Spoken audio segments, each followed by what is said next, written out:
Hey, tonight we are diving into the real Wild West.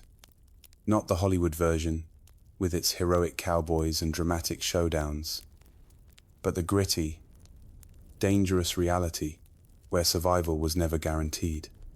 You might think you are tough enough to handle it, but trust me, there is a reason they called it wild.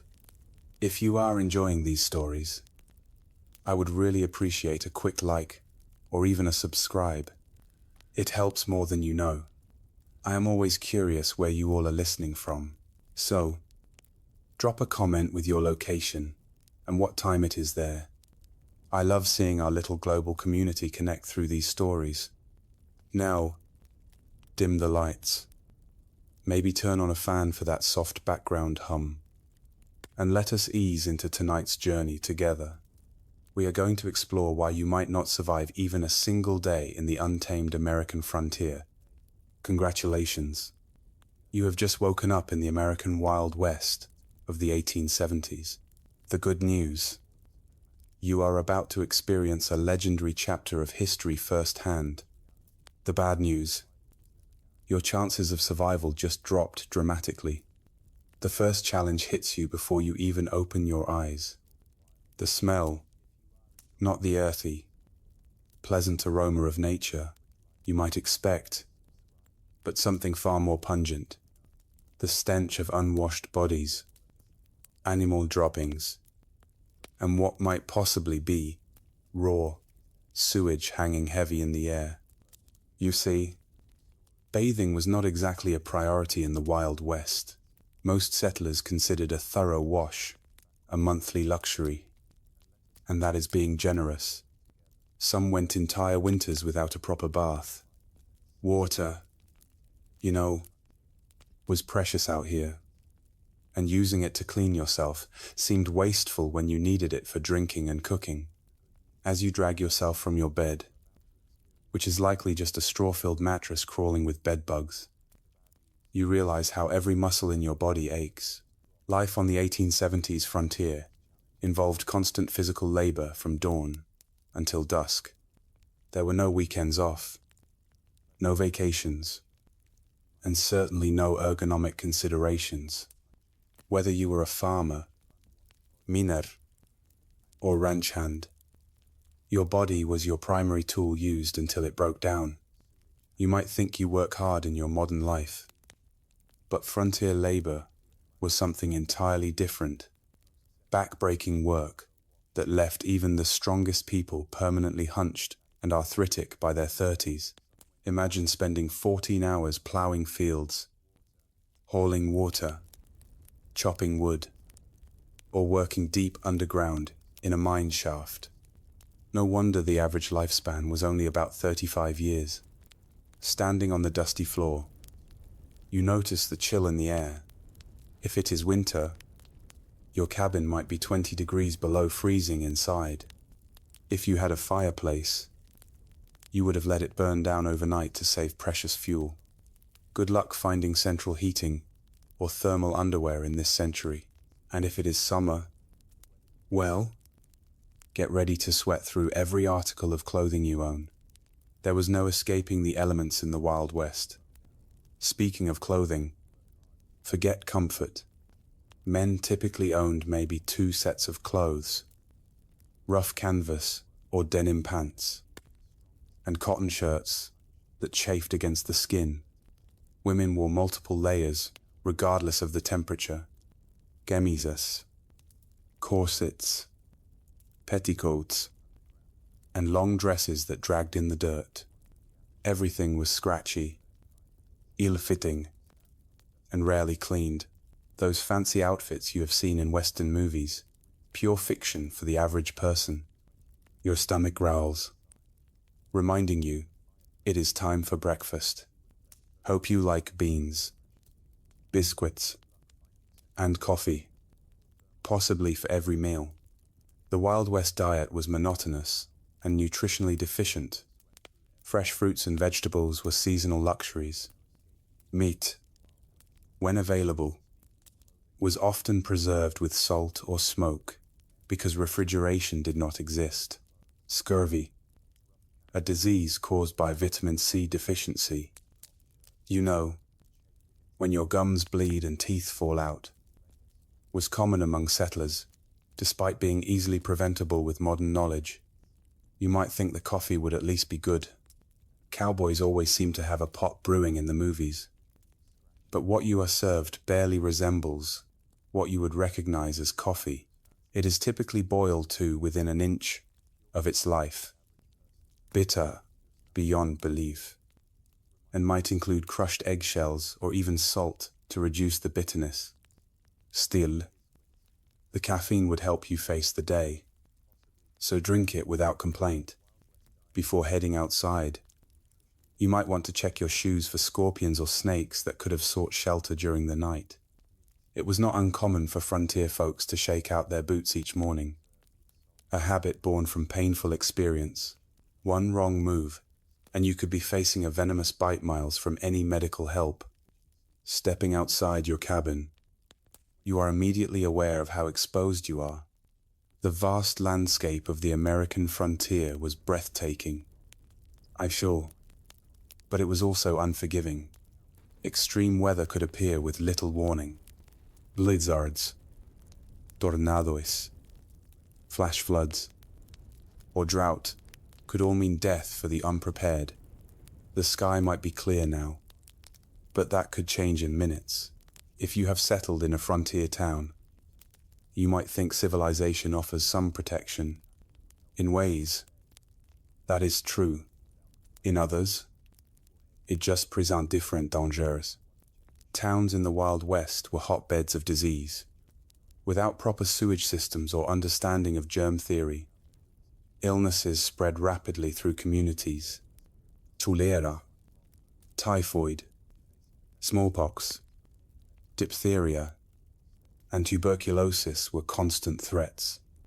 An outbreak could wipe out half a town in weeks. Speaking of towns, let us say you decide to visit one today. As you approach, you notice there is a distinct lack of the organized layout you might expect.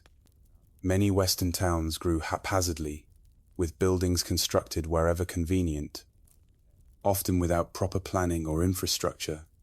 The streets are not paved, but are instead dirt tracks that transform into mud pits when it rains and dust bowls when it is dry. The smell hits you again. Stronger. Now, horse manure is everywhere because horses are the main transportation. There are no street cleaners or sanitation departments. In some towns, the accumulated waste could be knee-deep in heavily trafficked areas. Flies swarm around you, and you realize why disease spreads so easily here. As you walk down the main street, you pass the saloon, likely one of the busiest establishments in town. Contrary to Hollywood depictions, saloons were not glamorous places with swinging doors and piano players. Most were crude, one-room affairs with rough plank bars and basic furniture. The liquor served was not fine whiskey, aged in oak barrels, but raw alcohol often mixed with tobacco juice, pepper, turpentine, or even gunpowder to give it extra kick. A single drink could blind you if you were unlucky. The saloon represents another deadly aspect of frontier life. Violence. These establishments were frequently sites of deadly confrontations, not because of formal duels or showdowns, but because of drunken arguments that escalated quickly in a heavily armed society. The romanticized gunfights of Western movies were rare. Most violence was impulsive, messy, and over trivial matters. Speaking of being armed, you will notice almost everyone carries a weapon of some kind, but not for the reasons you might think. While personal protection was certainly a factor, weapons were primarily tools for hunting, protection from wildlife, and sometimes for signaling. The constant threat from bears, wolves, cougars, and venomous snakes made going unarmed foolish, especially when traveling between settlements. You might be surprised to learn that many frontier towns actually had strict gun control laws. Places like Dodge City, Kansas, and Tombstone, Arizona, required visitors to surrender their firearms when entering town limits. The famous gunfight at the OK Corral actually started because the Clanton gang refused to comply with Tombstone's weapons ordinance. Despite what you have seen in movies, quick-draw duels in the middle of the street were exceedingly rare. Most shootings were ambushes or happened during robberies. The skilled gunslinger facing off against an opponent at high noon is largely a Hollywood invention. Real frontier violence was typically sudden, chaotic, and lacked any sense of honor or fairness. As you continue your walk, you pass the local doctor's office. Medical care in the 1870s, frontier would horrify you. Most doctors had little or no formal training. Surgical procedures were performed without anesthesia, beyond whiskey or morphine, and sterilization was virtually unknown. Something as simple as an infected cut could lead to amputation or death.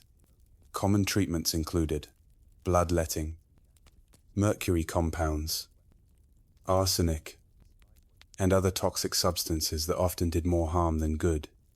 Women in childbirth faced mortality rates as high as 1 in 4 in remote areas. Dentistry involved extraction without anesthesia using crude tools. Most people suffered from painful dental issues for years before finally losing their teeth. If you were injured or fell ill on the frontier, your survival often depended more on luck than medical intervention. Even minor injuries could become life-threatening due to infection. Broken bones might never heal properly, leaving frontier folk with chronic pain and disability. The famous phrase, "Only the strong survive," had literal meaning in the Wild West. Your stomach growls again, and you realize it is time for lunch. You head to the local restaurant, which is likely just an extension of someone's home where meals are served for a fee. The food is not any more varied than your breakfast. Meat is tough and often spoiled, despite heavy smoking or salting. Vegetables, if available, are overcooked to mush. Food safety standards do not exist.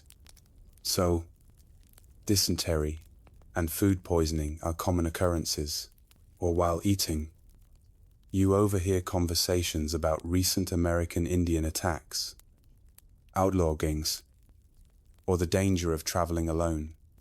While Native American violence against settlers was far less common than portrayed in popular culture, in fact, settlers and the United States military were far more likely to be the aggressors.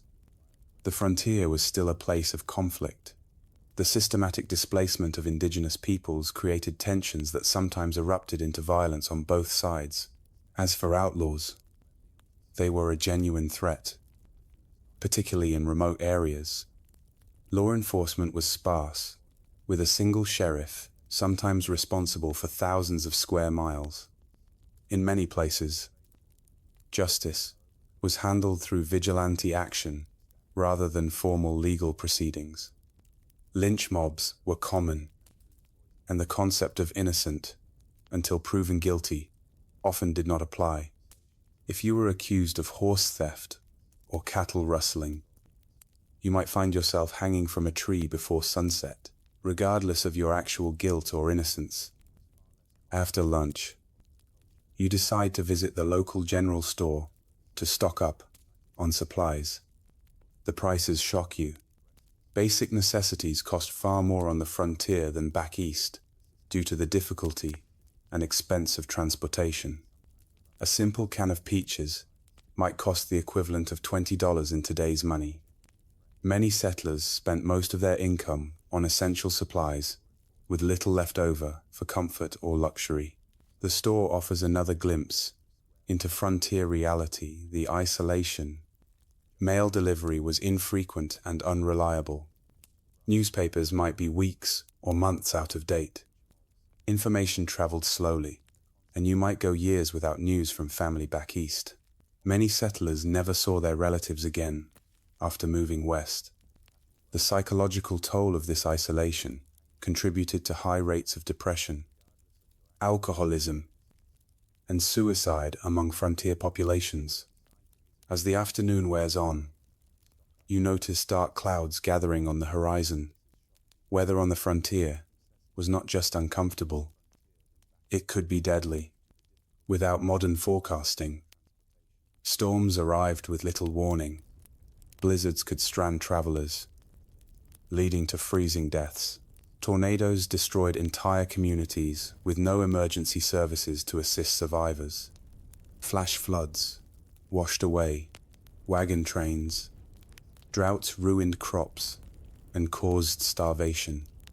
If you were lucky enough to have a proper home, it provided minimal protection.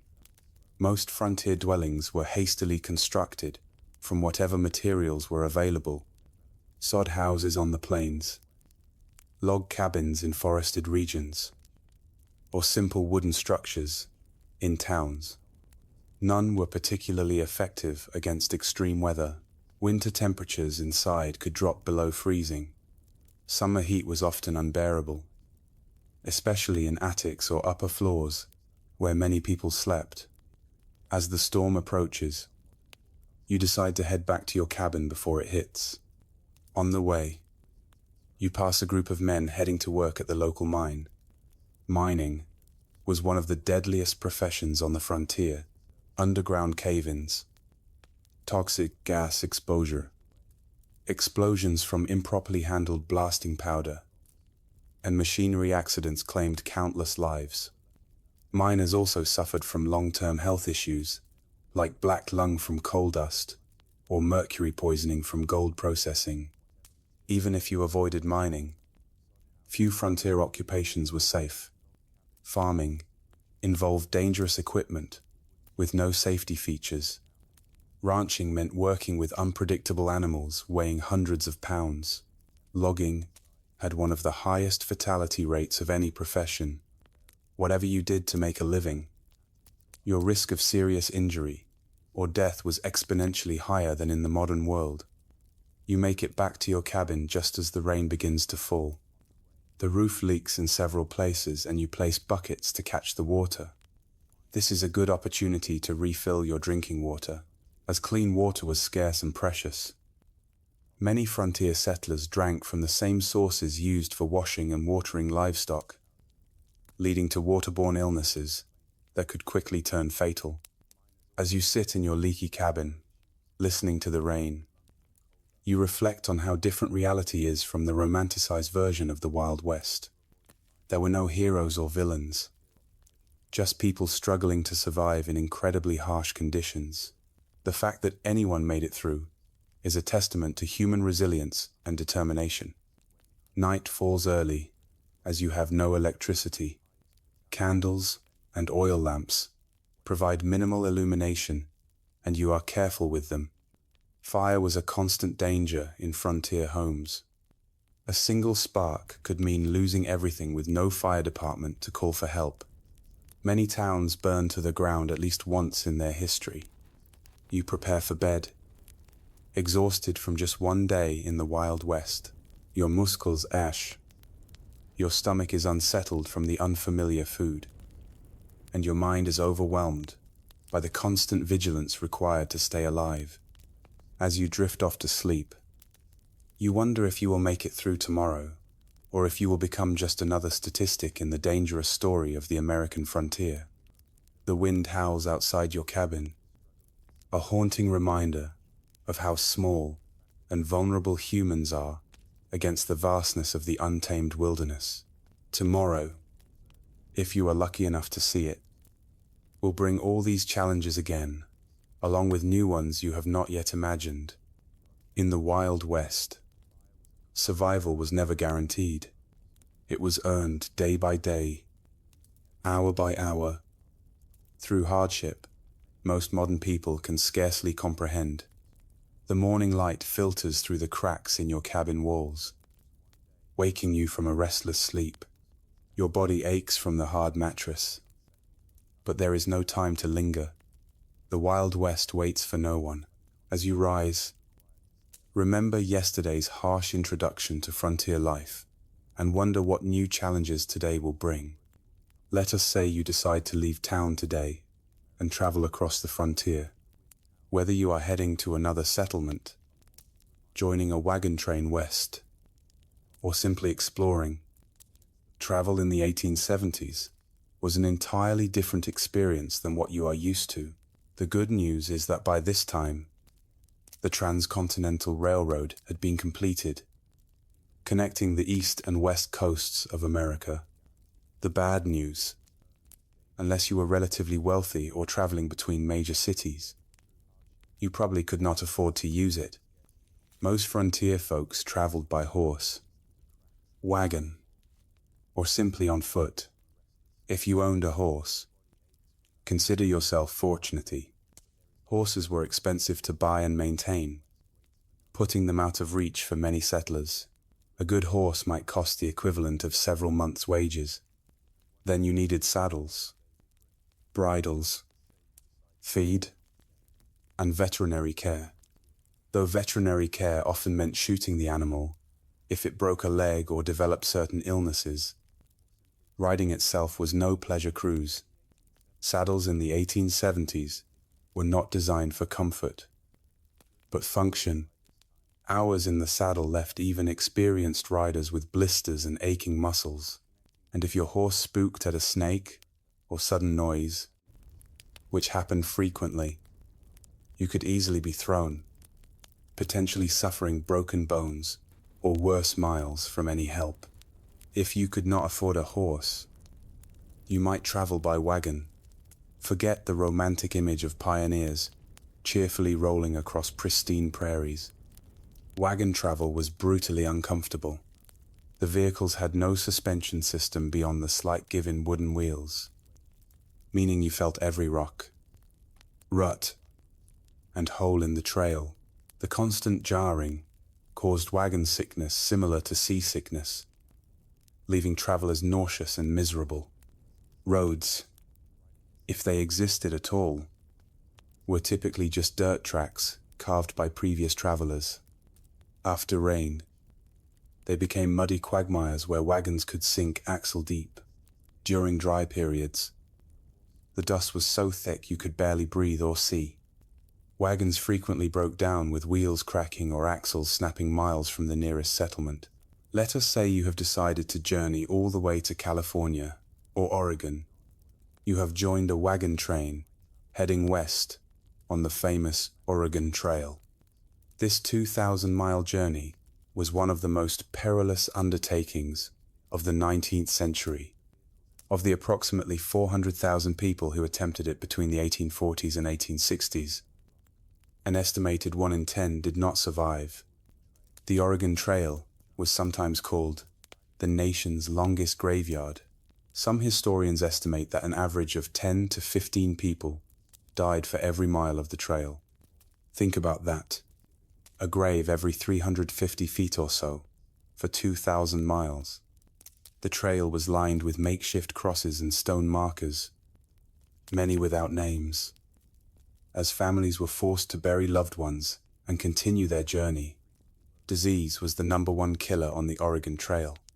Cholera, a bacterial infection spread through contaminated water, was particularly devastating. This horrible illness, caused severe diarrhea and vomiting, draining the body of fluids so quickly that a person could be healthy at breakfast and dead by dinner. There was no effective treatment available. Wagon trains would sometimes lose dozens of people in a single cholera outbreak.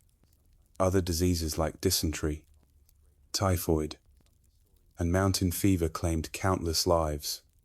Children were especially vulnerable, with many families losing multiple children during the journey.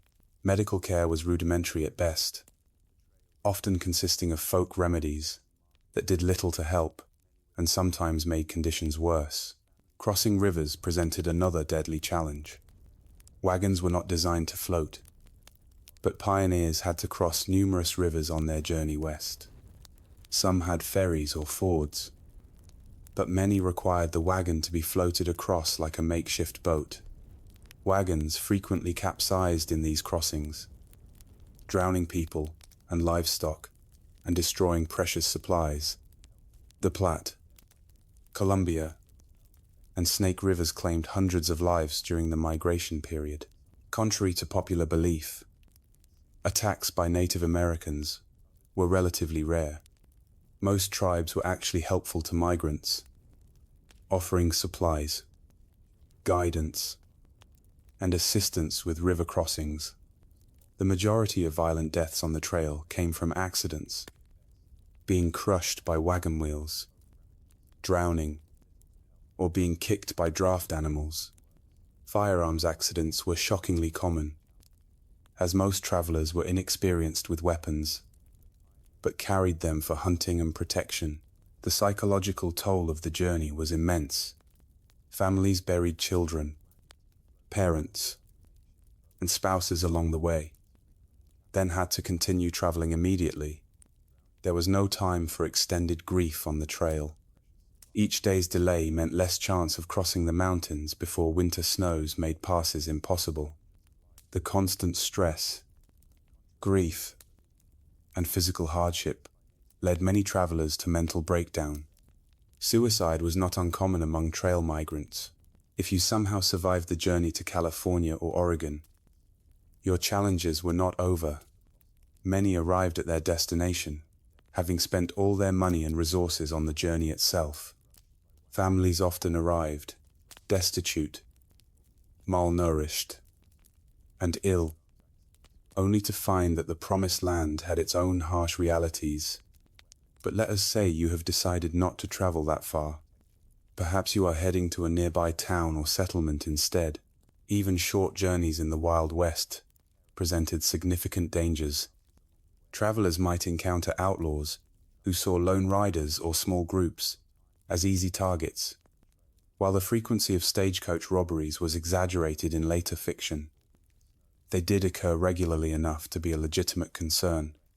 The natural environment posed constant threats to travelers. Flash floods could wash out trails or trap unwary travelers.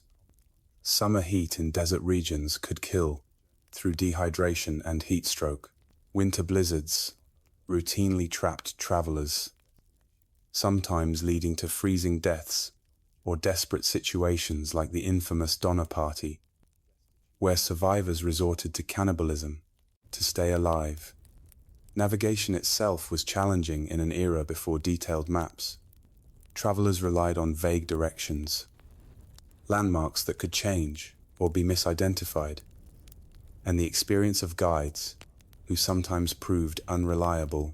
Getting lost in the wilderness could be a death sentence, especially if your supplies ran low.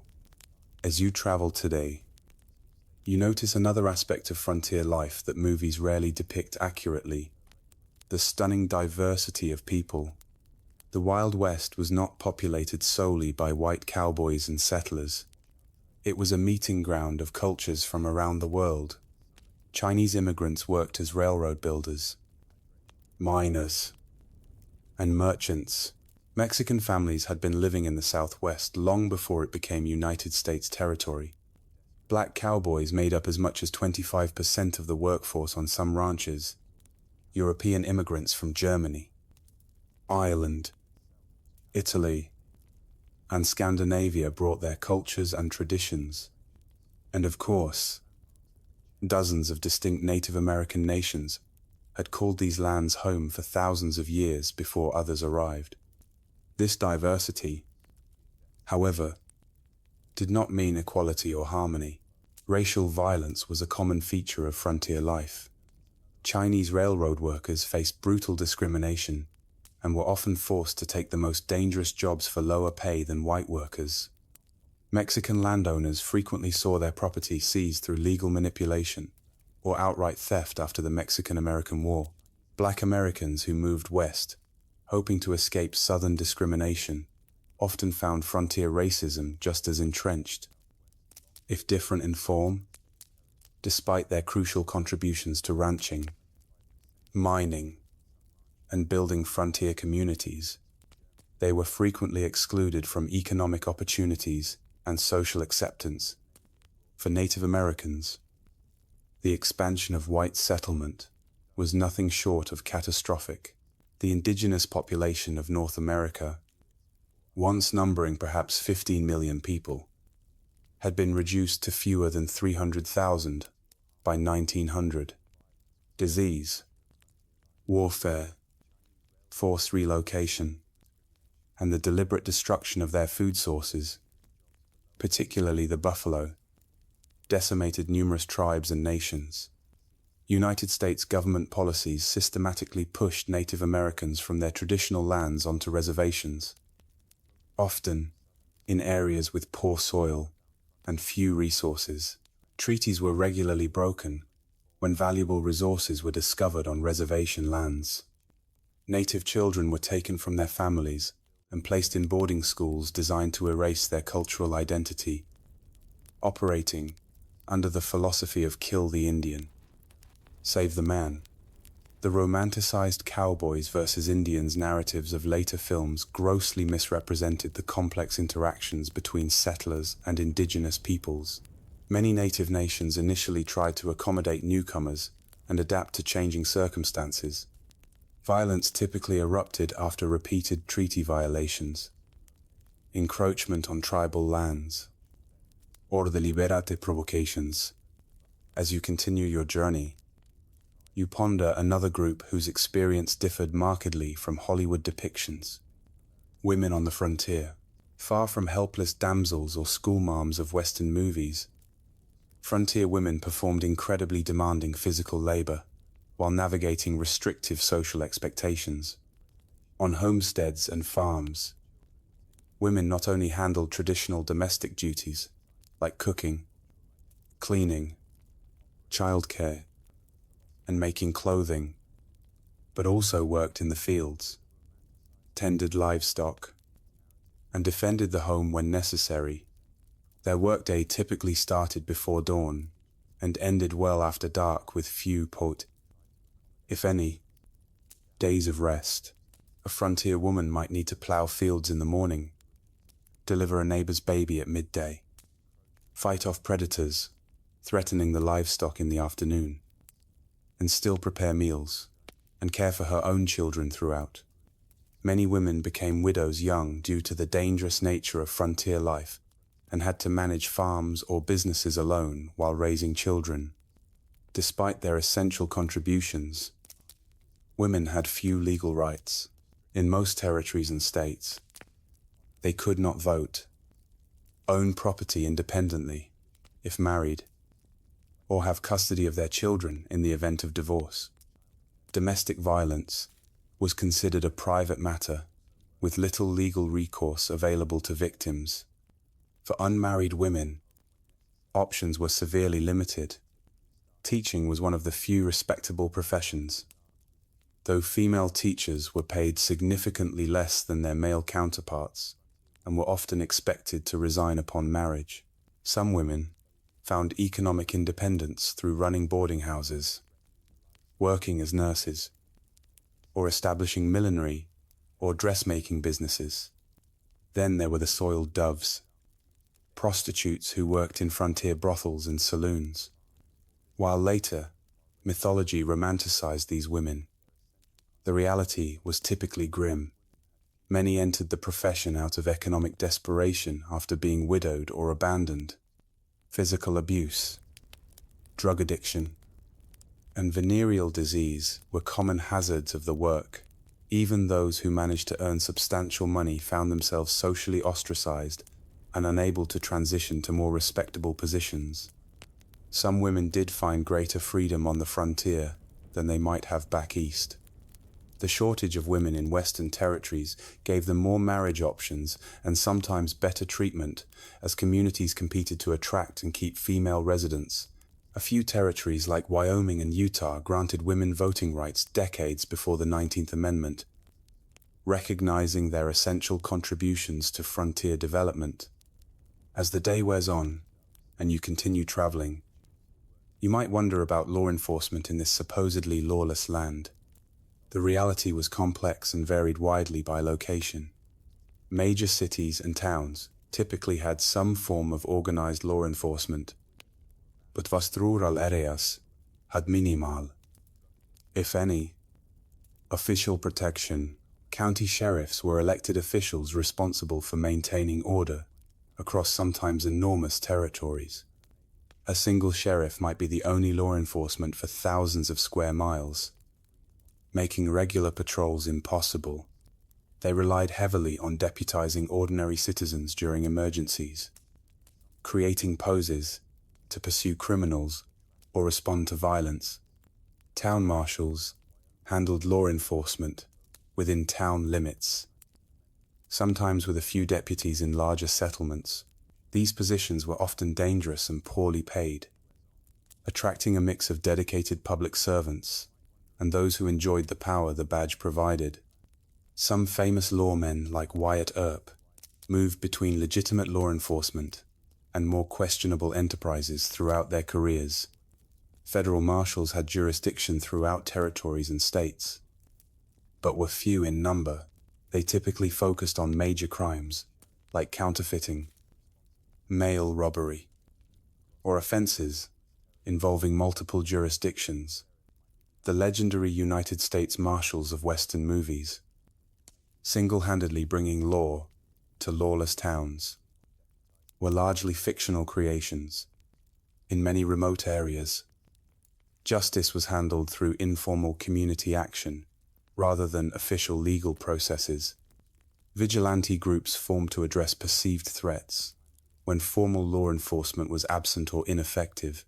Sometimes these groups maintained basic order, but they could easily become vehicles for prejudice, personal vendettas, or mob violence. The iconic image of the quick-draw gunfight was largely a later invention. Most frontier violence was mundane, impulsive, and often alcohol-fueled, bar fights that escalated to fatal levels. Domestic violence and disputes over land or livestock were far more common than dramatic shootouts on dusty streets. Criminal punishment was harsh by modern standards. Hanging was the standard penalty for murder, rape, and sometimes theft, particularly of horses or cattle. Prisons existed, but were primitive facilities with high mortality rates from disease, violence, and poor conditions. Many communities preferred immediate execution to the expense of long-term imprisonment. As evening approaches, you decide to seek shelter for the night. If you are lucky, you might find a town with a hotel or boarding house. Do not expect luxury. Frontier accommodations were basic at best. A typical hotel room would have a simple bed, possibly infested with bugs, a washstand with a pitcher and basin, and perhaps a chair. Bathroom facilities would be an outhouse in the back, shared by all guests. Privacy was minimal, with thin walls, allowing you to hear your neighbors' every movement and conversation. In busy establishments, you might even share a bed with a stranger, a common practice to maximize capacity during busy periods. The sheets might not have been changed for previous guests, and lighting would be limited to candles or oil lamps. A night's lodging would cost between 25 cents and $1, depending on the establishment's quality and location. This represented a significant expense for many travelers, equivalent to several hours' wages for an average worker. Many chose to sleep in stables, barns, or simply under the stars to save money, despite the additional risks these options presented. If you were traveling through more remote areas, you would likely camp for the night. This meant building a fire, assuming you could find enough fuel, preparing a meal from your limited supplies, and sleeping on the ground with minimal protection from the elements or wildlife. Indigenous peoples, experienced travelers, and military scouts had sophisticated techniques for safe camping, but the average settler often made dangerous mistakes. Proper fire management was literally a matter of life and death. A fire built too large could spark a prairie or forest fire that could consume thousands of acres in hours. One built too small might not provide enough warmth during cold nights, leading to hypothermia. Campfire cooking required skills most modern people lack, often resulting in meals that were simultaneously burnt and raw. As night falls fully and you prepare to sleep, the sounds of the frontier darkness surround you. Coyotes howl in the distance. Unfamiliar birds call. The wind whispers through grass or trees. For people accustomed to modern light and noise pollution, the profound darkness and strange sounds of wilderness nights often triggered intense anxiety. Many travelers slept poorly on the frontier, not just because of physical discomfort, but from fear of the unknown dangers that might lurk in the darkness. Native attacks, though rare, often occurred at dawn when sleepers were at their most vulnerable. Predators like wolves, bears, and mountain lions might investigate camps looking for food. Venomous snakes and scorpions sought warm places to rest, sometimes including a sleeper's bedroll, even if no actual threats materialized. The psychological stress of constant vigilance took its toll. Frontier diaries frequently mention exhaustion, not just from physical labor, but from the mental strain of perpetual alertness. Modern people accustomed to locks, alarms, and the security of dense population would find the vulnerability of frontier sleeping arrangements profoundly disturbing. As you drift towards sleep, you reflect on the day's journey. Travel in the Wild West bears almost no resemblance to its sanitized, romanticized portrayal in later entertainment. It was grueling, dangerous, and uncomfortable beyond what most modern people could endure. The skills required from mustering, from navigation without maps, to making emergency repairs, to handling firearms safely, took years to develop, and mistakes were often fatal. The darkness deepens, and the sounds of night creatures grow louder. Tomorrow will bring new challenges. If you survive the night, perhaps you will reach your destination, or perhaps you will become just another unmarked grave along the trail. One more statistic in the perilous story of westward expansion. The Wild West forgave no weakness and offered no second chances. Every day survived was a victory against overwhelming odds. The new day dawns on the frontier, and you have somehow survived the night, a victory in itself in the Wild West. As you rub sleep from your eyes and stretch aching muscles, you contemplate what direction your frontier experience might take. Today, perhaps you will try your luck in one of the booming mining towns where fortunes are supposedly made overnight. You have heard stories of the California gold rush, the Nevada silver strikes, and the Colorado mining booms. Tales of ordinary men finding nuggets the size of chicken eggs and becoming wealthy overnight have drawn hundreds of thousands west. What these stories do not mention are the brutal realities awaiting those who chase mineral dreams. Let us say you decide to try your hand at mining. What would that actually entail? First, you would need to stake a claim, which means finding unclaimed land with potential mineral deposits. Increasingly difficult by the 1870s, as the easiest and richest areas were claimed years earlier. If you were lucky enough to find a promising spot, you would need to register your claim at the nearest government office and pay the required fees, which could be substantial. Then the real work would begin, and it was some of the most physically demanding labor imaginable. For placer mining, searching for loose gold in streams, you would spend hours bent over in ice-cold mountain water, sifting through sediment with a pan or sluice box. Your hands would crack and bleed from constant exposure to water and rough materials. Your back would ache from the hunched position, and after all that effort, you would be lucky to find a few tiny flakes of gold worth pennies. If you ventured into hard rock mining, digging for veins of ore in the mountains, the dangers multiplied exponentially. Tunneling into unstable rock, without modern safety equipment or engineering knowledge, led to frequent cave-ins that crushed miners where they stood. Poorly ventilated shafts filled with toxic gases like carbon monoxide, odorless but deadly, suffocating miners who had no warning of the danger. Blasting with black powder or dynamite to break through rock was incredibly hazardous. Miners frequently lost fingers, hands, eyes, or lives when charges detonated prematurely, or thrown rock fragments became deadly projectiles. The thunderous noise and constant percussion of blasting left many with permanent hearing loss. Even if you avoided immediate catastrophes, the long-term health effects were devastating. Miners constantly inhaled fine rock dust, leading to silicosis, a painful lung disease that slowly suffocated its victims. Mercury used in gold processing caused neurological damage, tremors, and mental deterioration. Those working in copper or lead mines absorbed toxic metals that accumulated in their bodies, causing chronic illness and early death.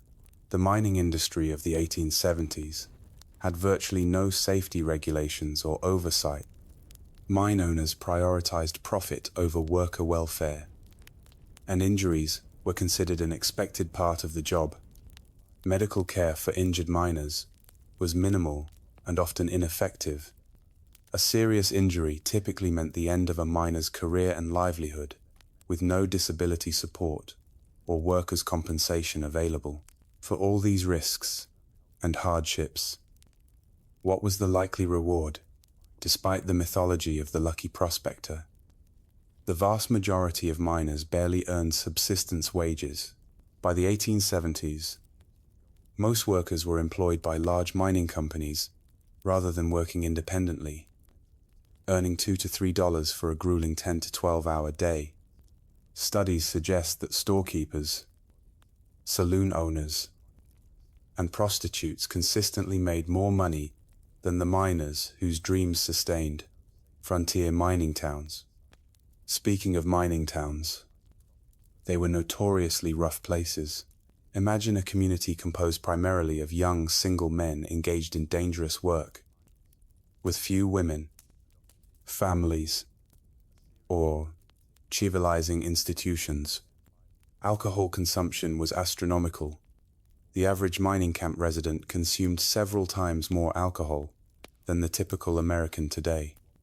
Violence was commonplace, with fights, stabbings, and shootings occurring regularly. Sanitation in mining camps was typically abysmal. With minimal planning or infrastructure, human waste and garbage accumulated in streets and waterways. Typhoid, cholera, and dysentery spread rapidly in these conditions. During warm months, the stench could be overwhelming, and swarms of flies spread disease from waste to food. If you managed to find valuable ore, you faced the challenge of converting it to cash. Banking in the Wild West was primitive and often predatory.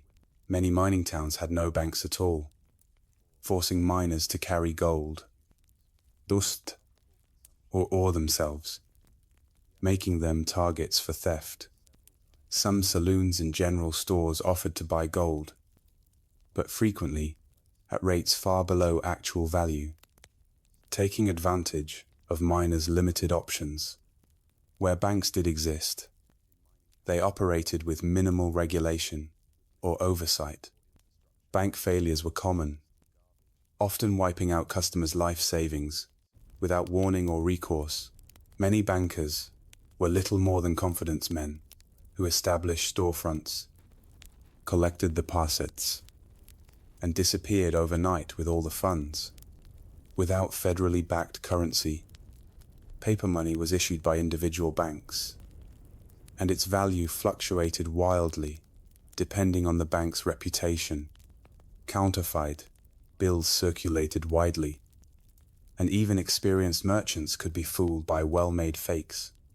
The safest form of money was gold or silver coin, but carrying it made one a target for robbery, perhaps after considering the dangers and disappointments of mining. You decide to try your hand at ranching instead. The cattle industry was booming in the 1870s, with demand for beef in eastern cities creating opportunities on the frontier. Surely this would be a healthier, more profitable venture. Ranching did indeed avoid some of the worst health hazards of mining, but it introduced its own unique dangers and hardships. Starting a ranch required significant capital, land, livestock, equipment, and buildings all represented major investments. Many aspiring ranchers went deeply into debt, purchasing these necessities, betting their future on favorable weather and market conditions. Nature often had other plans. Droughts could wither grazing lands and dry up crucial water sources, forcing ranchers to either watch their cattle starve or sell at devastating losses.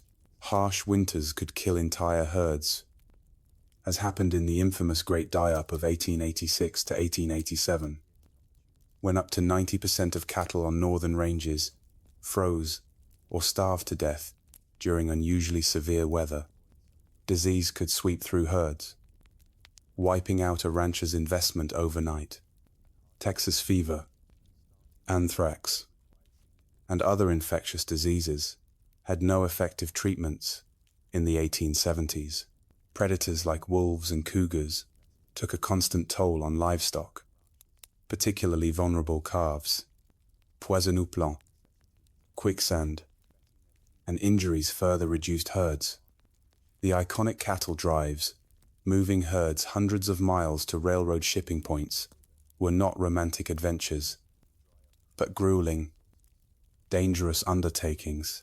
Cowboys, not the glamorous figures of later films, but typically young, poorly paid laborers, worked 20-hour days during drives, catching brief naps in the saddle as they moved thousands of animals across difficult terrain.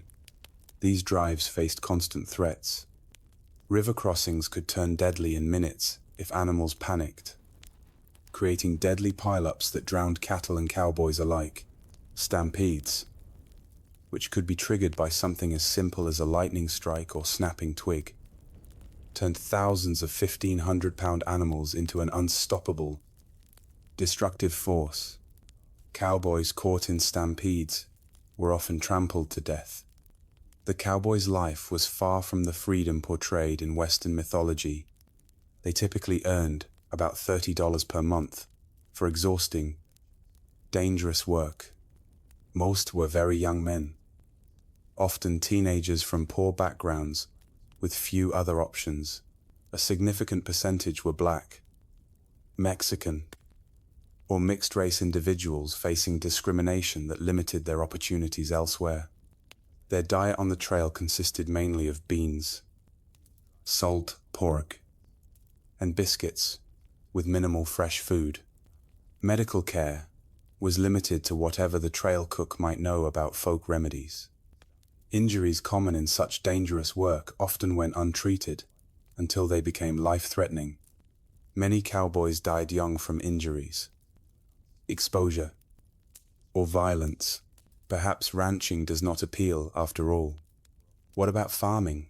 Surely growing food, the most fundamental of human activities, would offer a more stable and less dangerous way of life.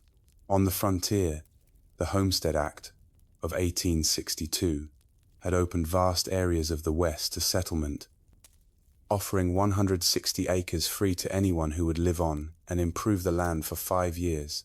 This seemed like an incredible opportunity, a chance for people with little money to become landowners and build independent livelihoods. The reality proved far more challenging than the promise. First, 160 acres might sound substantial, but in the arid regions that comprised much of the available land, it was often insufficient to support a family. Traditional Eastern farming methods failed in these environments, where rainfall was a fraction of what pioneers were accustomed to. Many settlers had no knowledge of dry farming techniques needed for success in these regions. Starting a frontier farm required tremendous physical labor. The first task was building shelter, typically a sod house on the treeless plains, constructed by cutting and stacking dense prairie turf. These soddies were dark, damp dwellings that leaked when it rained, harbored insects and snakes, and crumbled without constant maintenance. Then came the back-breaking work of breaking the land for planting. Prairie sod held together by dense grass roots that had developed over centuries was extraordinarily difficult to plow with the equipment available to most settlers. It could take a year or more just to prepare a few acres for planting. The work was so physically demanding that it permanently damaged many farmers' bodies. Once crops were planted, farmers faced threats from every direction. Drought could wither plants before harvest. Torrential rains could wash away seedlings or flood fields. Early frost could kill crops just before harvest. Grasshoppers descended in biblical swarms, consuming everything green in their path, and sometimes even eating the handles of tools left in fields. Disease affected frontier farmers, as it did everyone else, but with particularly devastating consequences, with no hired help and little community support. A family's illness during crucial planting or harvesting periods could mean the difference between survival and starvation. Women often continued working the fields while heavily pregnant or just days after giving birth, risking their health because the work simply could not wait. Farm accidents were common and often fatal. Homemade tools broke and caused injuries. Animals panicked and trampled their handlers. Even successful harvests could turn deadly. Numerous farmers died when they fell into grain storage bins and suffocated in the loose grain, or when poorly constructed storage buildings collapsed under the weight of their contents. The isolation of frontier farms took a heavy psychological toll. Neighbors might be miles away, visited only occasionally. Women in particular suffered from this isolation. Some went months without speaking to anyone outside their immediate family. Depression, anxiety, and what was then called prairie madness affected many settlers, sometimes leading to abandonment of homesteads or suicide. For those who persevered through these challenges and actually produced crops, economic obstacles remained. Transportation to markets was difficult and expensive. Without refrigeration, perishable products had to be sold quickly or preserved. Large agricultural corporations and railroad companies used their influence to keep crop prices low and transportation costs high, squeezing independent farmers from both directions. By the 1870s, another option was emerging on the frontier, working for wages in the growing towns and industries. Perhaps this offered a safer, more stable path than the high-risk ventures of mining, ranching, or farming. Wage labor did avoid some of the worst physical dangers and financial risks of independent enterprises, but introduced its own hardships. Industrial safety standards were virtually non-existent. Workers in frontier factories, mills, and workshops suffered horrific injuries from unguarded machinery. Construction workers built increasingly tall structures without harnesses or safety equipment, leading to frequent, fatal falls. Railroad work was particularly dangerous. Track layers worked with minimal equipment under brutal conditions, suffering high rates of injury and death from accidents, heat stroke, and exhaustion. Chinese workers, who built much of the transcontinental railroad, were often assigned the most dangerous tasks, such as handling unstable explosives to blast through mountain passes. Working hours were long by modern standards, typically 10 to 12 hours per day, 6 days per week. Pay was low, with most workers barely earning subsistence wages. Child labor was common, with children as young as 8 or 9 working alongside adults in many industries, often suffering higher injury rates due to their size and inexperience. Workers had essentially no legal protections. Employers could fire people without cause, reduce wages arbitrarily, or withhold pay entirely. Those who complained or attempted to organize for better conditions faced blacklisting, being marked as troublemakers whom no other employer in the region would hire. Company towns, settlements where a single employer owned all housing and businesses. They were common in mining and lumber regions. Workers in these communities paid inflated prices at company stores, lived in company housing, and sometimes were paid in scrip, company currency, rather than legal tender. This created a form of debt bondage where workers could never save enough to escape the system. Whether you mined, ranched, farmed, or worked for wages, frontier life shaped your experiences in ways modern people would find disorienting. Perhaps most striking was the relationship with time, not the carefully measured minutes and hours of our digital age, but a more fluid reality governed by daylight, seasons, and natural rhythms. Without electric lighting, most people woke at dawn and slept shortly after sunset, their active hours expanding and contracting with the seasons. Work was not measured in 8-hour shifts, but by tasks that needed completion. Fields plowed, cattle moved, or ore extracted. During harvest or roundup, people might work from first light until well after dark for weeks without a break. During winter, many rural workers had periods of relative inactivity when fields lay dormant or cattle needed minimal tending. The concept of punctuality, so central to modern life, had limited relevance on the frontier. With few clocks and little need for precise timing in most activities, people operated on approximate schedules. Stagecoaches and later trains introduced more precise timetables to the West.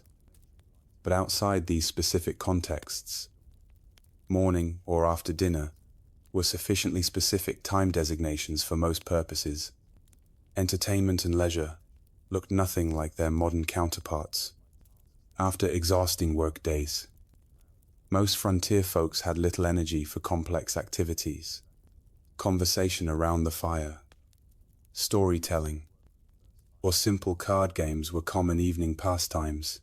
Music was popular when instruments and skilled players were available, with fiddles, armonicas, and guitars providing accompaniment for social dances.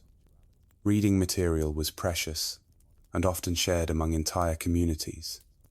A single book might be read aloud to gatherings of neighbors or passed from family to family until it fell apart from use. Newspapers, when available, were read repeatedly, with every advertisement and notice scrutinized for information about the wider world. Organized sports existed, but in simpler forms than today. Baseball was gaining popularity and played with minimal equipment on makeshift fields. Horse racing, wrestling, and shooting competitions provided both entertainment and opportunities to demonstrate valuable skills. Children played games that required little or no equipment tag, hide and seek, and variations of stickball that could be played with found objects. Holidays and community celebrations took on great importance as rare opportunities for socializing and recreation. 4th of July celebrations might draw people from miles around for picnics, speeches, games, and dancing. Harvest festivals marked the successful completion of the year's most critical work. Religious holidays provided both spiritual meaning and welcome breaks from routine. As the day draws to a close, you find yourself reflecting on the relentless challenges of frontier life. Every aspect required harder work, involved greater risk, and offered fewer comforts than its modern equivalent. The people who survived, and sometimes thrived in these conditions, possessed qualities that modern society rarely demands: extraordinary physical endurance, practical skills, applicable to countless emergencies, and psychological resilience in the face of constant hardship and loss. The darkness gathers once more, and with it comes a silence, profound enough to hear your own heartbeat. No car engines, no air conditioners, no electronic hums, just the whisper of wind, the chorus of insects, and the occasional call of night birds. This profound quiet, so alien to modern ears, was the soundtrack of frontier nights, sometimes comforting, sometimes unsettling in its emptiness. As you drift towards sleep, you wonder if you would have had what it took to survive here, not just for a day or a week, but for years and decades. The people who shaped the American West, for better and worse, were not the idealized heroes of later fiction, but complex individuals facing extraordinary challenges with the limited resources and knowledge of their time. Their story, stripped of romanticism, is one of human endurance against conditions that would break many of us today. The cool night air settles around you like a blanket, and the stars emerge in a display of brilliance impossible to see in our light-polluted modern world. This, at least, is one pure beauty the people of the frontier experience that few today can fully appreciate: the majestic sweep of the Milky Way across a truly dark sky, connecting them to the same cosmic panorama their ancestors had watched for countless generations. Morning arrives again in the Wild West, and with it comes hunger, a constant companion on the frontier. Food in the 1870s West bore little resemblance to the varied, convenient diet you are accustomed to in the modern world. Let us explore what keeping yourself fed would actually entail in this harsh environment. The good news is that game was still relatively plentiful in many areas. Deer, elk, rabbit, and various birds could supplement your diet if you had the skills to hunt them. The bad news: hunting required ammunition, which was expensive and might be needed for protection. It also demanded time away from other essential work, making it a luxury many settlers could not afford during busy seasons. Most frontier families relied heavily on foods they could grow, preserve, or purchase in bulk. The staples of the frontier diet were beans, corn, and pork, dense in calories, but monotonous and nutritionally incomplete. Fresh fruits and vegetables were available only in season, a few months at most, and winter diets often contained no fresh produce whatsoever. This lack of dietary variety led to widespread nutritional deficiencies. Scurvy, caused by vitamin C deficiency, was common during winter and early spring when no fresh produce was available. The symptoms: bleeding gums, loosening teeth, joint-pain, and eventually death were well known, but difficult to prevent with available resources. Other deficiency diseases affected growth in children and caused various chronic health problems in adults.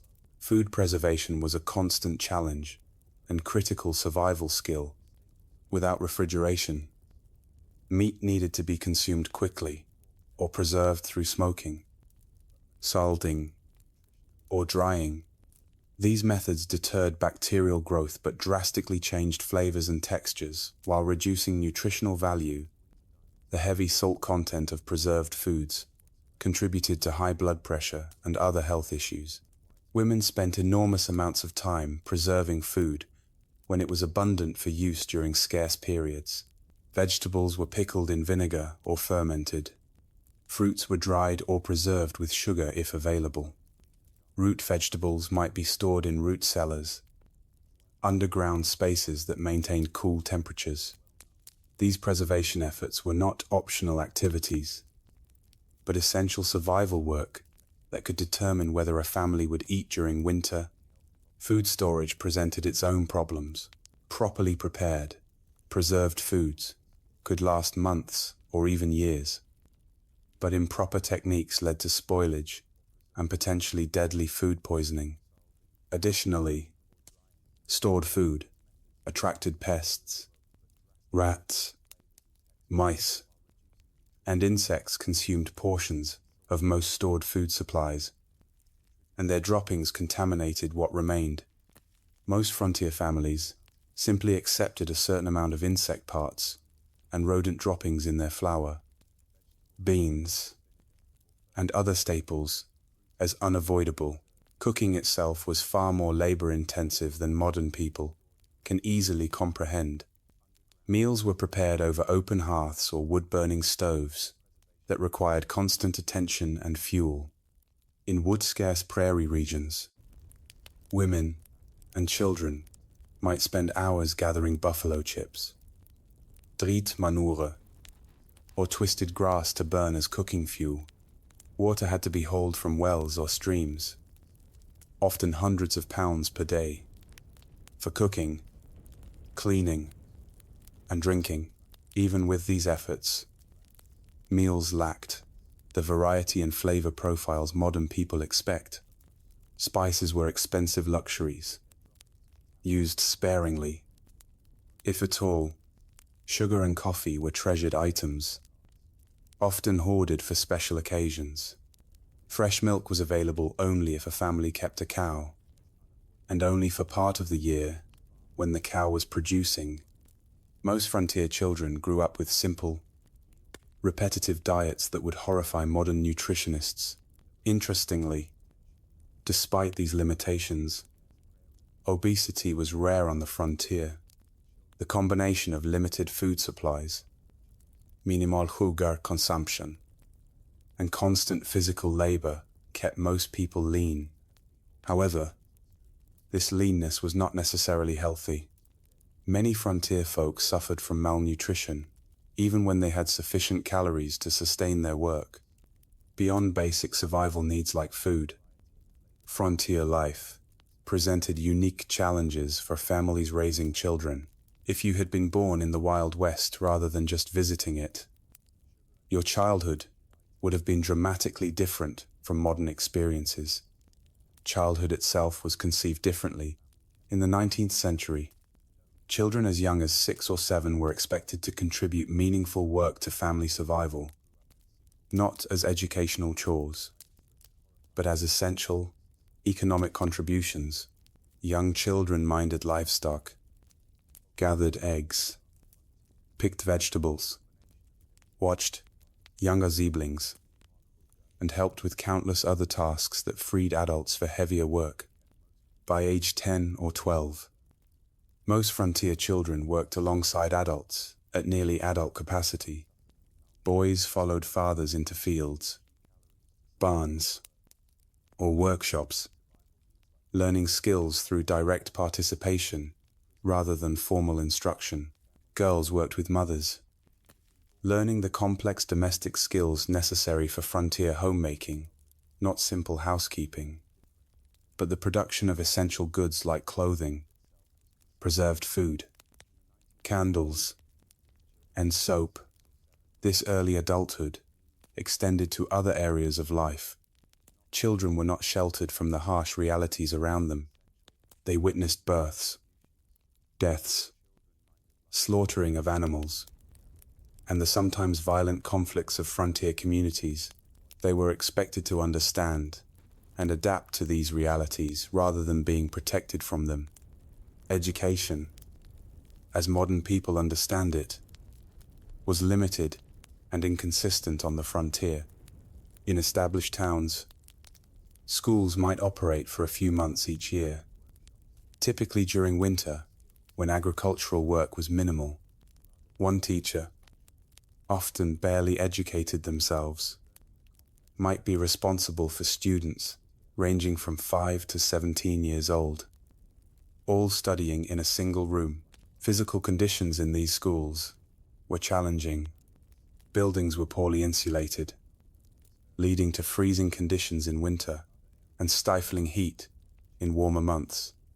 Supplies were minimal, perhaps a few shared textbooks, slates for writing that had to be constantly erased and reused, and minimal paper that was treated as a precious resource.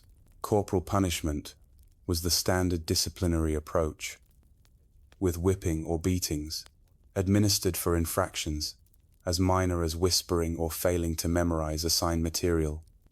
In more remote areas, formal schooling might not exist at all. Some families conducted home education using whatever books were available, but many frontier children received only the most basic literacy and calculation skills. If that, their education focused instead on practical knowledge, how to predict weather, track animals, prepare soil for planting, treat common injuries, and perform the countless other tasks essential for survival. Child mortality remained devastatingly high throughout the frontier period. Approximately 1 in 4 children died before reaching adulthood, with the highest risk in the first 5 years of life. Diseases that modern medicine easily prevents or treats: measles, diphtheria, scarlet fever, whooping cough, routinely killed or permanently disabled young children. Accidents claimed many more, as child safety was a foreign concept in an era where survival demanded risk-taking. The psychological impact of this mortality on both children and parents is difficult for modern people to comprehend. Most children grew up watching siblings. Parents expected to lose children, and often gave the same name to a subsequent child if an older sibling died, a practice that seems strange today, but reflected the different relationship with mortality in an era when death was an everyday presence. Perhaps nothing illustrates the gulf between frontier and modern life more clearly than approaches to health and medicine.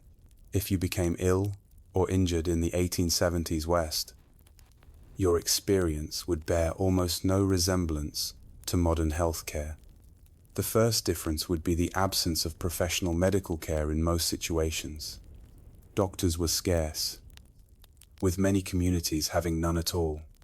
Those who did practice on the frontier often had minimal training, perhaps a brief apprenticeship or a few months at a medical college. Their knowledge reflected the medical science of the era, which still relied heavily on theories like humoral balance that had more in common with medieval medicine than modern practice. Without access to professional care, most health issues were addressed through home remedies and folk medicine. Every community had people, usually women, known for their healing skills, drawing on traditions brought from various cultures. Some of these treatments, particularly herbal remedies, had genuine medicinal properties, but many were ineffective or actively harmful. Common medical treatments of the era included bloodletting, which weakened already ill patients, purgatives that caused severe diarrhea, supposedly to expel bad humors, and plasters of various substances applied to wounds, some of which introduced infection rather than preventing it. Laudanum, a tincture of opium, was widely used for pain, leading to addiction in many cases. Mercury compounds were prescribed for numerous conditions, despite their toxicity, even when treatments had some validity. Impure medications caused problems. Without pharmaceutical regulations or standardization, commercially sold medicines varied wildly in potency and often contained dangerous contaminants. Many patent medicines marketed as cure-alls contained primarily alcohol, providing temporary relief through intoxication rather than addressing underlying conditions. Surgery in frontier conditions was particularly horrific. without effective anesthesia beyond alcohol, whiskey, or opium. Patients endured excruciating pain during procedures. Sterilization was unknown or inconsistently practiced, leading to rampant post-surgical infections. Amputation was the standard treatment for serious limb injuries, performed with saws and knives that might be wiped clean, but never properly sterilized. Childbirth represented perhaps the starkest contrast between frontier and modern medical experiences. Women typically gave birth at home, attended by a midwife, if one was available, or female relatives, if not, without prenatal care. Many complications were not identified until labor was underway. Brief births, hemorrhage, and other emergencies that modern medicine handles routinely often resulted in the death of mother, child, or both. Maternal mortality rates on the frontier were approximately 1 death per 100 births, more than 10 times higher than in developed countries today. Many women approached each pregnancy knowing it might be their last experience in life. Men's diaries and letters from the period frequently mention the heartbreaking reality of raising children alone after losing wives in childbirth. The combined impact of inadequate nutrition, constant physical strain, minimal preventive care, and primitive treatment options meant that frontier populations experienced health outcomes more similar to developing nations today than to modern America. Life expectancy at birth was under 40 years, with those surviving childhood likely to suffer chronic health problems by their 50s. If they lived that long, beyond these material hardships, frontier life imposed a form of isolation and disconnection that modern people accustomed to instant global communication would find almost unbearable. This isolation shaped frontier psychology and culture in profound ways. Communication with distant family or friends occurred at the speed of physical transportation. Letters took weeks or months to reach recipients. If they arrived at all, news traveled slowly and unreliably, often distorted through retelling. Major events might not become known in remote areas until months after they occurred. This information vacuum contributed to a highly localized worldview where distant events seemed abstract and irrelevant compared to immediate community concerns. The isolation was particularly difficult for those accustomed to more settled environments. Women who had grown up with close female friendships and family networks often found themselves alone for days or weeks, while husbands traveled for supplies or work. Their diaries frequently mention crippling loneliness and the psychological strain of having no adult conversation for extended periods. This isolation sometimes led to what contemporary accounts called prairie madness, severe depression, anxiety, and occasionally psychosis, triggered by the combination of isolation, constant work, and environmental hardships. Some affected individuals became violent toward family members or committed suicide. Others simply abandoned their homesteads and returned east, unable to endure the psychological pressure of frontier life, even in established communities. Social connections were limited by practical constraints. Visiting neighbors might require traveling several miles each way, a significant undertaking when time was precious and transportation limited to walking or horseback. Formal social gatherings were infrequent, typically centered around church services, seasonal celebrations, or community work events like barn raisings or harvest festivals. Churches played a crucial role in frontier communities beyond their spiritual function. They served as social hubs, educational centers, and mutual aid societies. Even those with limited religious conviction often participated in church activities for the community connection they provided. Religious leaders, ministers, priests, or lay preachers frequently took on roles far beyond religious guidance. serving as teachers, dispute mediators, and community organizers. The establishment of community institutions marked important milestones in frontier development. Building a school, church, or meeting hall represented a commitment to permanent settlement rather than temporary exploitation. These institutions helped transform mining camps or trading posts into towns with collective identities and shared futures. The creation of local governments, rudimentary as they often were, similarly marked transitions from frontier chaos to established community. Frontier communities also developed distinctive forms of mutual aid and collective action necessary for survival in harsh conditions. Barn raisings and house raisings allowed families to complete large construction projects impossible for individual households. Harvest teams moved from farm to farm, ensuring crops were gathered before weather could destroy them. Spontaneous search parties formed when children went missing. These cooperative traditions reflected the practical reality that no individual or family could survive the frontier entirely through self-reliance. This community interdependence existed alongside the individualism that later became mythologized in frontier narratives. Both elements were necessary responses to frontier conditions: self-reliance for daily survival, community cooperation for challenges beyond individual capacity. The tension between these values shaped frontier culture and continues to influence American attitudes toward government, community, and individual responsibility. As another day in the Wild West draws to a close, you find yourself contemplating the mental and emotional resilience required to endure such conditions year after year. The people who populated the American frontier were not superhuman. They suffered, struggled, and sometimes broke under the relentless pressure of their environment. But many adapted and persevered, developing skills and perspectives that allowed them to find meaning and even joy amid hardship. The darkness settles around you once more, bringing with it the profound silence of the pre-industrial night.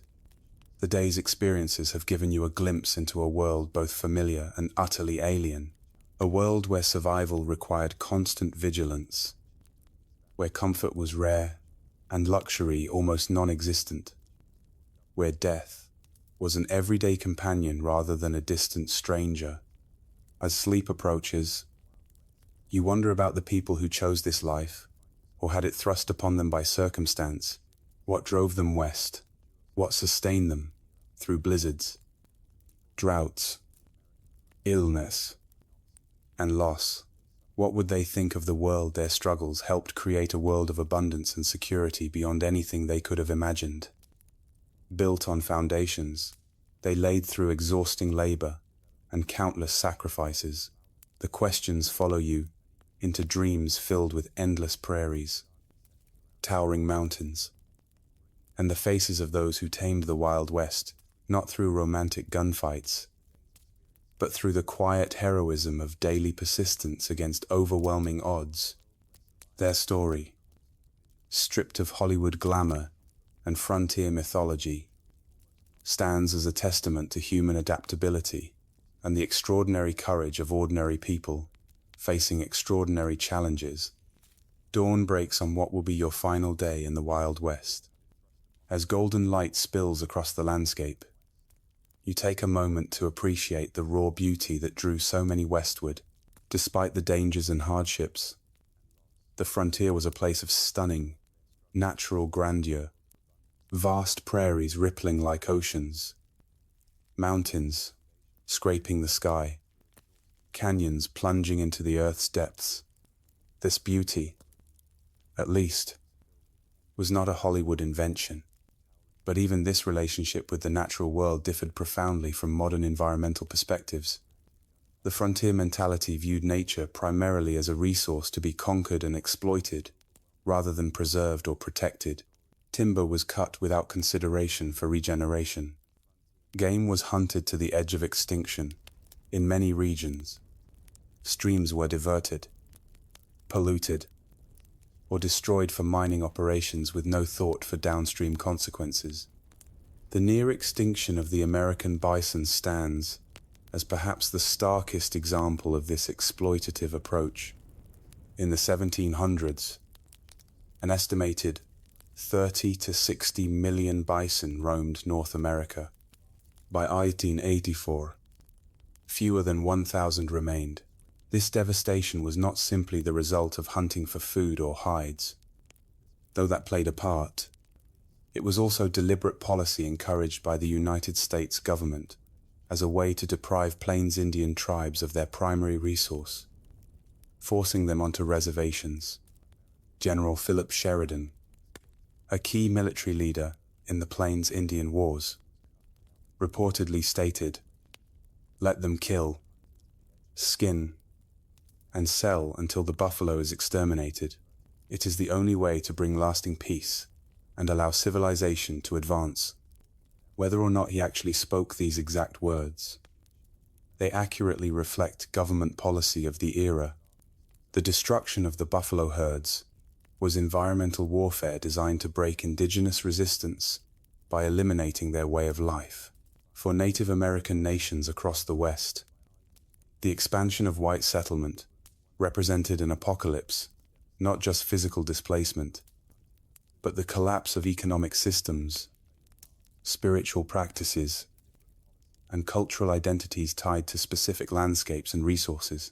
While early interactions sometimes involved trade and cooperation, by the 1870s, most indigenous groups faced stark choices: confinement on reservations, continued resistance against overwhelming odds, or cultural assimilation. The reservation system itself represented a form of cultural genocide. Native children were forcibly removed from families and sent to boarding schools designed to kill the Indian and save the man. As Captain Richard H. Pratt, founder of the Carlisle Indian Industrial School, infamously stated, "These children had their hair cut short, were forbidden from speaking their languages, practicing their religions, or maintaining their cultural identities." The intergenerational trauma from these policies continues to affect Native communities today. Armed resistance against American expansion almost invariably ended in defeat. Though some groups maintained independence longer than others, the Battle of the Little Bighorn in 1876, where combined Lakota, Northern Cheyenne, and Arapaho forces defeated Lieutenant Colonel George Armstrong Custer's 7th Cavalry, represented one of the last major indigenous victories. The subsequent military campaigns against these tribes were marked by increasing brutality, including attacks on villages and the killing of women and children. The tragedy of this cultural collision was heightened by the fact that many Native nations had sophisticated agricultural systems, complex governance structures, and rich cultural traditions that could have offered valuable knowledge to European settlers. The different approaches to land use and ownership created fundamental misunderstandings. Many Native groups could not conceive of owning land any more than one could own the air or stars, making treaty negotiations over territory fundamentally problematic from the start. These cultural conflicts extended beyond Native and white relations. The West was extraordinarily diverse, with communities from around the world bringing different languages, religions, customs, and approaches to frontier life. This diversity was both a strength, introducing varied skills and perspectives, and a source of tension in communities struggling with scarce resources and limited infrastructure. Chinese immigrants who played crucial roles in building the Transcontinental Railroad and developing mining operations faced particularly severe discrimination. The Chinese Exclusion Act of 1882, the first major American law restricting immigration based on nationality, grew from anti-Chinese sentiment that had festered for decades in Western territories. Chinese miners were frequently driven from productive claims through violence or unjust application of foreign miners' taxes. Chinese communities in frontier towns often faced riots and mass expulsions when economic conditions deteriorated. Mexican Americans, many of whom had become United States citizens through territorial acquisition rather than immigration, similarly faced discrimination and displacement. Despite treaty guarantees protecting property rights following the Mexican-American War, many Mexican landowners saw their holdings taken through legal manipulation, intimidation, or outright fraud. Spanish-derived water rights systems that had functioned effectively for generations were replaced with English common law approaches less suited to arid environments. Even European immigrants found that national and religious identities continued to matter on the frontier. Irish Catholics, German Lutherans, Scandinavian Protestants, Eastern European Jews. Each group tended to establish distinct communities and maintained cultural practices from their homelands. These communities provided mutual support, but sometimes became targets for nativist sentiment when economic or social tensions arose. African Americans who moved west after the Civil War hoped to find freedom from Southern oppression, but often encountered different forms of discrimination. Black cowboys, who made up approximately 25% of the workforce on some cattle operations, rarely received recognition in contemporary accounts or later mythology. Black homesteaders established communities in several Western territories, but frequently faced organized resistance from white neighbors and discriminatory application of homestead laws. The collision of these diverse groups, each with their own values, practices, and expectations, created frontier communities far more complex and conflict-ridden than later romantic depictions would suggest. The melting pot metaphor, popularized in later American mythology, obscured both the persistent cultural distinctiveness of various groups and the power imbalances that determined whose cultures would be preserved and whose would be suppressed.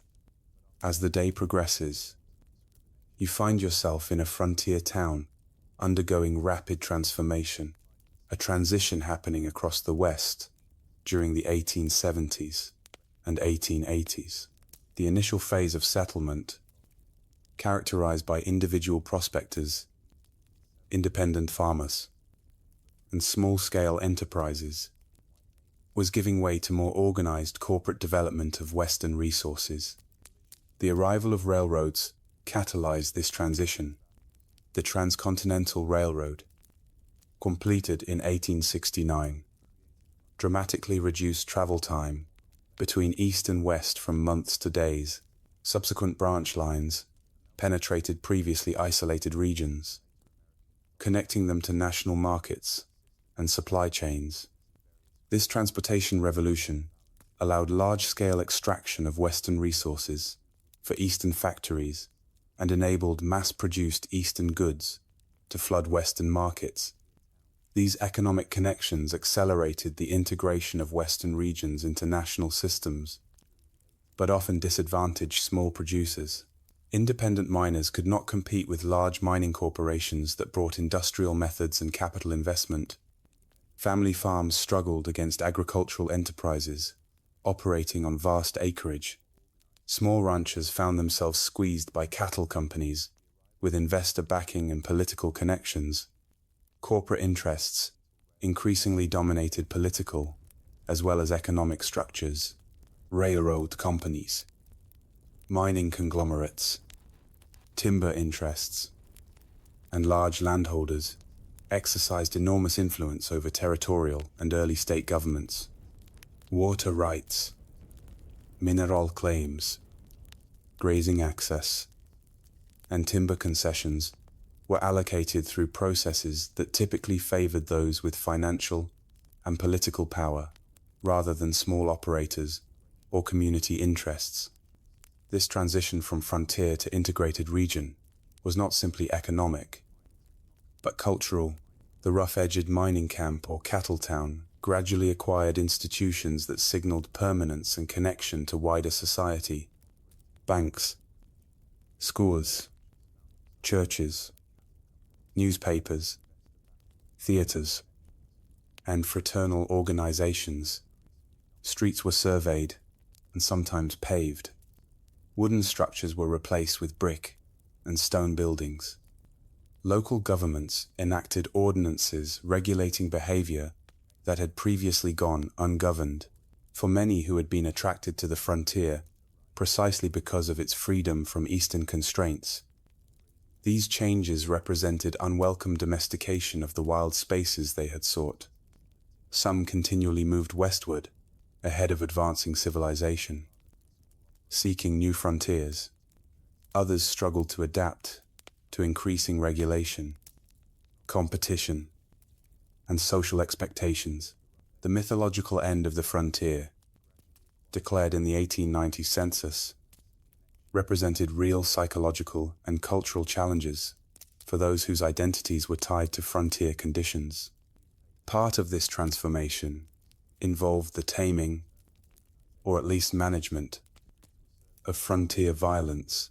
The iconic gunfighters and outlaws, who would later dominate Western mythology, operated in a specific historical window when formal law enforcement was establishing itself against pre-existing systems of personal and community violence. By the 1880s and 1890s, professional police forces and court systems had replaced vigilante justice in most established communities. Though remote areas still saw occasional eruptions of frontier-style conflict resolution, the legendary figures who captured public imagination, Wild Bill Hickok, Wyatt Earp, Billy the Kid, Jesse James operated in this transitional period, often moving back and forth between legal and illegal activities as circumstances changed. Their later mythologization obscured the complex, often morally ambiguous reality of their lives. Hickok, far from the perfect marksman of legend, shot bystanders in at least 2 gunfights. Earp worked variously as a lawman, gambler, brothel keeper, and vigilante across his career. The Robin Hood image attached to Jesse James ignored his Confederate guerrilla background and the innocent victims of his robberies. As evening approaches on your final day in the Wild West, you find yourself contemplating the gap between frontier reality and the mythology that would later emerge from it. Why did Americans, and eventually the world, become so fascinated with a romanticized version of this brutal period? What needs did these myths serve? And what truths did they obscure? Part of the answer lies in timing. The most intense period of frontier mythology making occurred precisely as the actual frontier was disappearing. The Wild West shows of Buffalo Bill Cody began in the 1880s, featuring staged reenactments of Indian battles and stagecoach robberies for Eastern audiences, even as railroads, telegraph lines, and formal governance were integrating Western regions into mainstream American society. These performances were not meant as accurate historical recreations, but as entertainment that resonated with Eastern ideas about the West. The dime novels that popularized exaggerated tales of Western heroes originated not on the frontier, but in Eastern publishing houses, written by authors who rarely had first-hand experience of the regions they described. These formulaic stories emphasized action, clear moral distinctions between heroes and villains, and a vision of the West as a testing ground for American virtues of self-reliance, courage, and individualism. Later, Hollywood Westerns further refined and amplified these mythological elements, creating iconic images of lone cowboys, heroic sheriffs, dastardly outlaws, and savage Indians that bore little resemblance to historical reality. These films served psychological and cultural functions beyond entertainment. They offered reassuring narratives about American identity during periods of rapid social change and international challenges. The mythology suggested that American character had been forged in frontier conditions, producing exceptional qualities that distinguished the nation from older societies.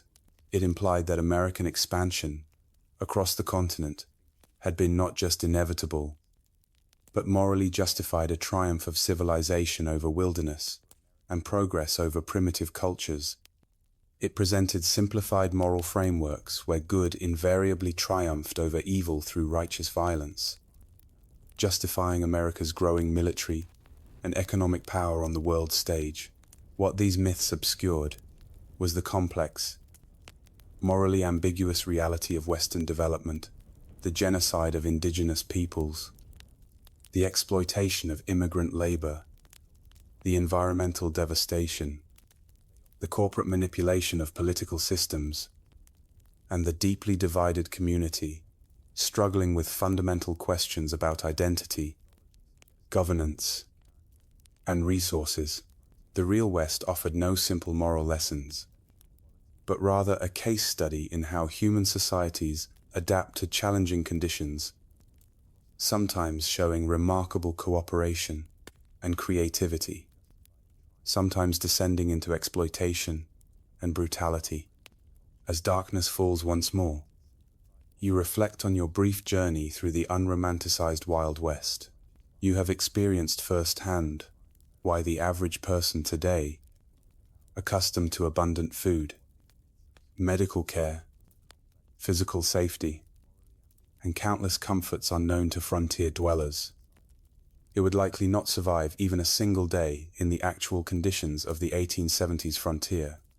The skills, knowledge, physical conditioning, and psychological resilience required for frontier survival represent a way of life so distant from modern experience as to be almost unimaginable. Yet, something about this world continues to fascinate us. Perhaps it is the raw honesty of a life stripped to essentials, where tasks have immediate consequences and achievements represent tangible victories against natural constraints. Perhaps it is the community interdependence that emerged from shared challenges, creating connections that transcended differences in background or belief. Perhaps it is simply the reminder that human beings can endure and even find meaning in conditions far harsher than most of us will ever face. The legacy of the American frontier extends beyond mythology into the actual structures and systems that shape modern American life. Property laws, water rights frameworks, federal and state relationships, approaches to natural resources, and countless other aspects of American governance emerge from frontier-era compromises and conflicts. The diversity of Western communities, despite efforts at forced assimilation, contributed to the multicultural reality of modern America.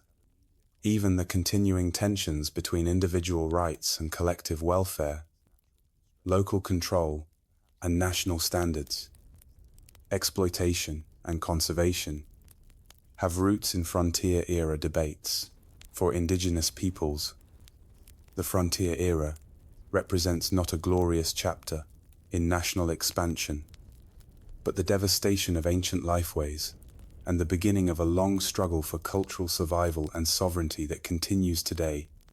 Their perspective reminds us that the simple triumphalist narrative of Western settlement ignores the complex civilizations that already existed and the incalculable knowledge lost through their disruption. The most accurate understanding of the frontier requires holding multiple perspectives simultaneously, acknowledging both the courage of those who built new communities in challenging conditions and the devastation experienced by those displaced by this expansion. As you drift towards sleep on your final night in the Wild West, sounds of this earlier America surround you: the whisper of wind through prairie grass, the distant howl of coyotes, perhaps the faint piano notes from a saloon down the street. These sensory experiences at least connected all who lived through this era, regardless of background or circumstance.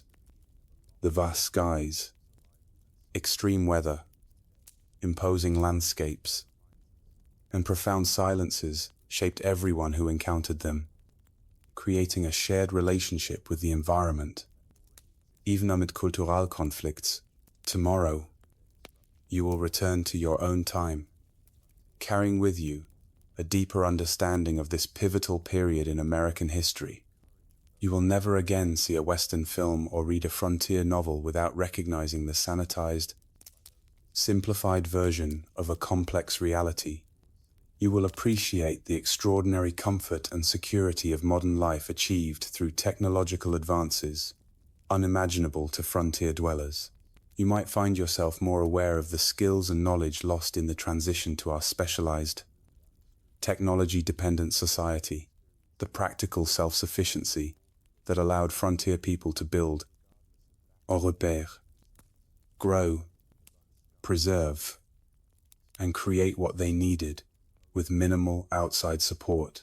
Most importantly, you will understand that the real story of the American West is not found in gunfights and gold strikes, but in the daily struggles of ordinary people, men, women, and children of diverse backgrounds who faced extraordinary challenges with the limited resources available to them. Their story, without Hollywood embellishment, contains enough genuine courage, tragedy, innovation, conflict, cooperation, cruelty, and kindness to fill countless histories. Their legacy lives in the communities they established, the environmental changes they initiated, the cultural patterns they created, and the myths that grew from their experiences. The real Wild West disappeared long ago, transformed by technology, population growth, economic integration, and environmental change into the modern American West of cities, suburbs, highways, and managed landscapes. Yet, echoes of frontier experience persist in regional identities, local traditions, land use patterns, and governance structures. The memory of this formative period continues to influence how Americans understand themselves and their nation's development, even as scholars and communities work to replace simplistic mythology with more accurate, inclusive understandings of this complex history.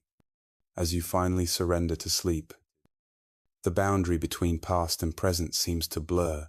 The challenges faced by frontier communities adapting to environmental constraints, managing scarce resources, building functional communities among diverse populations, balancing individual freedom with collective needs, remain relevant in new forms today. Perhaps the greatest legacy of the frontier experience is not a set of answers, but a collection of questions about human adaptation, community formation, and the relationship between people and the natural world. Questions each generation must answer anew as circumstances change. The stars shine brilliantly above the same stars that guided travelers across the prairie, helped farmers time their planting, and gave comfort to homesick immigrants, far from familiar landscapes. In this moment of connection across time, you feel a fleeting kinship with those who looked upon these same constellations a century and a half ago, wondering what tomorrow would bring in a world where survival was never guaranteed. But life in all its harshness and beauty was experienced with an intensity seldom matched in our more comfortable era. Sleep comes at last, and with it, dreams of a West both harsh and magnificent, a place where human vulnerability and resilience were displayed in equal measure, where diverse peoples collided and sometimes cooperated in ways that would shape a nation, and where the daily struggle for existence contained moments of transcendent connection with landscapes of breathtaking grandeur.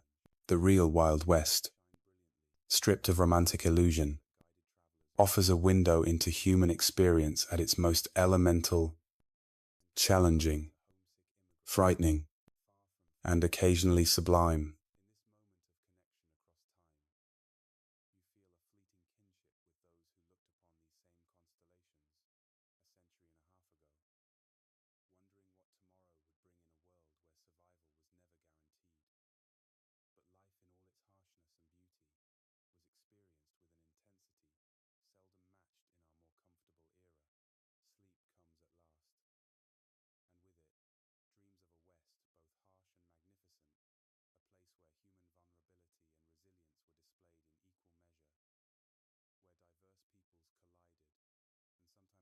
operated in ways that would shape a nation